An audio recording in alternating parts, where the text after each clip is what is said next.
सुर्खी जी, आप एक बड़े वक्ता को बनाने जाते हैं और आपको लोग सुनने के लेकर बड़े आतुर होते हैं। जैसे राजपाल खेड़ा जी है, वो भी बड़े जोशीले अंदाज में देते हैं, परंतु आप भी तर्क बड़े अच्छे सोचे समझे रखते हैं। चलिए मैं आपसे एक सवाल कर लेता हूँ। संयुक्त किसान मोर्चे की बात कर लेता हूँ, और वो काफ़ी दिनों से तादाद में चारों कितने बॉर्डरों पे बैठे हुए हैं, और उन्होंने एक ऐलान किया हुआ है बाबा साहब अम्बेडकर की जयंती संविधान बचाओ के रूप में मनाई जाए।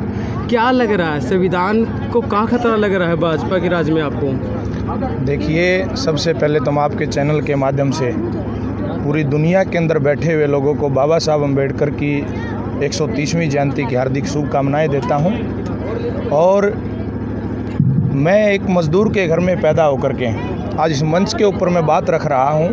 अगर आज ये मेरी ज़बान चल रही है, बाबा साहब अम्बेडकर और बाबा साहब अम्बेडकर के संविधान के द्वारा दिए हुए अधिकारों की बदौलत मैं आज इस मंच पे बोल रहा हूं। और आपका जो सवाल है किसान आंदोलन को लेके, आज देश के अंदर आप देखिए, चाहे देश के अंदर पूर्व में कांग्रेस की सरकार रही हो, चाहे वर्तमान समय में भारतीय जनता पार्टी की सरकार हो, मैं मंच के माध्यम से भी एक बात बड़े विस्तार से लोगों को बताने का एक काम कर रहा था।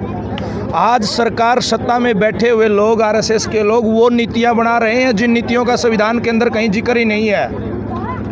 वो नीतियां बनाने का काम कर रहे हैं। हर क्षेत्र का प्राइवेटाइजेशन कर दिया गया है। किसानों की ज़मीन को नीलाम करने का प्रोग्राम इन लोगों का, ये लंबे समय से कांग्रेस और बीजेपी के लोग मिल करके प्लानिंग करते हैं। इसलिए संयुक्त किसान मोर्चा के लोगों ने बाबा साहब अम्बेडकर की 130वीं जयंती मनाई। मैं बाबा साहब अम्बेडकर और बहुजन समाज पार्टी का कार्यकर्ता होने के नाते सर्व समाज की अच्छी सोच रखने वाले लोगों का विशेष तौर पे धन्यवाद करता हूं कि राष्ट्र के निर्माता बाबा साहब अम्बेडकर के विचार अब इस देश के अंदर कमेरे वर्ग के अंदर, हर जाति और हर धर्म और हर समुदाय के अंदर पहुंच रहे हैं। और निश्चित तौर पे बाबा साहब अम्बेडकर की विचारधारा इस देश के अंदर किसी जाति धर्म समुदाय के खिलाफ नहीं है। भारत का संविधान प्रत्येक व्यक्ति को समान रूप से खड़ा होने का, पढ़ने का, लिखने का, नौकरी लगने का अधिकार देता। फंडामेंटल राइट के अंदर अवसर की समानता बाबा साहब अम्बेडकर हमारे को दे करके गए हैं। इसलिए बहुत जल्द इस देश के अंदर बाबा साहब अम्बेडकर के विचारों को समझ करके सर्व समाज के लोगों की सोच में परिवर्तन होगा। और वो सोच में जब परिवर्तन होगा, बाबा साहब अम्बेडकर का जो चुनाव चिन्ह है, जो हाथी का निशान है, और उनका जो दिया हुआ झंडा है, नीले झंडे वाला जो हाथी का निशान है, देश के लोग उसके साथ में खड़ा होंगे। और इस देश के अंदर भाईचारे की दुश्मन, समानता की दुश्मन भारतीय जनता पार्टी को खदेड़ करके बहुत जल्द बहुजन समाज पार्टी की राष्ट्रीय अध्यक्षा परम आदरणीय बहन कुमारी मायावती जी के नेतृत्व में इस देश के अंदर हम सत्ता में काबिज होंगे। ये बात और बता दीजिए, हरियाणा सरकार ने आदेश था कि बाबा साहब अम्बेडकर की हम भी जयंती बनाएंगे, तो क्यों नहीं बनाने दीजिए? देखिए, इसके पीछे गहरा षड्यंत्र था। आपने हमारे सहयोगी साथी से सवाल पूछा एक मंदिर को बनाने के लिए इस देश के अंदर एक मस्जिद को गिराया गया। इस देश के अंदर बाबा साहब अम्बेडकर का जो परिनिर्वाण दिवस 6 दिसंबर है, उस मस्जिद को गिराने के लिए उसी दिन को क्यों मुकर्रर किया गया? ये बड़ा सवाल है इस देश की जनता के सामने, और ये देश की जनता सरकार में बैठे हुए लोगों से पूछना चाहती है। अब जो ये नया एजेंडा प्रोपेगेंडा लेकर के आए थे कि जहाँ पे किसान आंदोलन के नाम पर देश के सर्व समाज के लोग इकट्ठा होकर के सरकार की जन विरोधी नीतियों के खिलाफ रोड के ऊपर लड़ रहे हैं। बहुजन समाज पार्टी के सांसद चाहे राज्यसभा के हों चाहे लोकसभा के हों, प्रत्येक कार्यकर्ता रोड से लेकर के पार्लियामेंट तक लड़ाई लड़ रहा है। अब इन लोगों ने जो प्रोपेगेंडा रचने की कोशिश की, ये अपने इनके मंसूबे कामयाब नहीं हो पाए।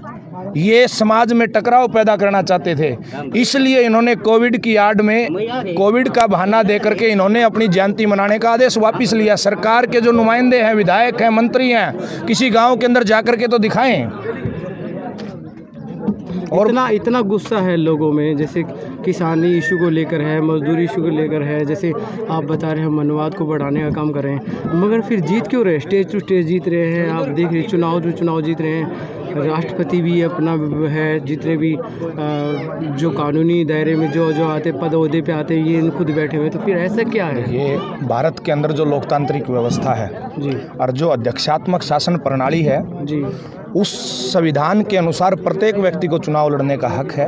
प्रत्येक पार्टी को प्रत्येक लोकसभा और विधानसभा के अंदर अपना प्रत्याशी उतारने का भी अधिकार है। जब इस देश के अंदर पहली बार देश के प्रधानमंत्री श्री नरेंद्र मोदी जी 2014 में प्रधानमंत्री बने, तो मेरी पार्टी की राष्ट्रीय अध्यक्षा, सर्व समाज की नेता, उत्तर प्रदेश की 4 बार सफल मुख्यमंत्री रही बहन कुमारी मायावती जी ने देश के सामने ये बात रखी थी कि देश की जनता का जो फैसला है वो देश के लिए भी और लोकतंत्र के लिए भी खतरनाक साबित होगा। और देश के लोगों को आज वो बात समझ में आ रही है। आज देश का किसान रोड पे है, आज देश का कर्मचारी रोड पे है, व्यापारी रोड पे है, और संविधान को ये लोग चैलेंज करके अपनी मनमर्जी की नीतियां बना रहे हैं। चलो, बहुत बहुत धन्यवाद। क्या नाम? राजवीर सोरखी, पूर्व zone convener, Bahujan Samaj party zone Hisar. Thank you.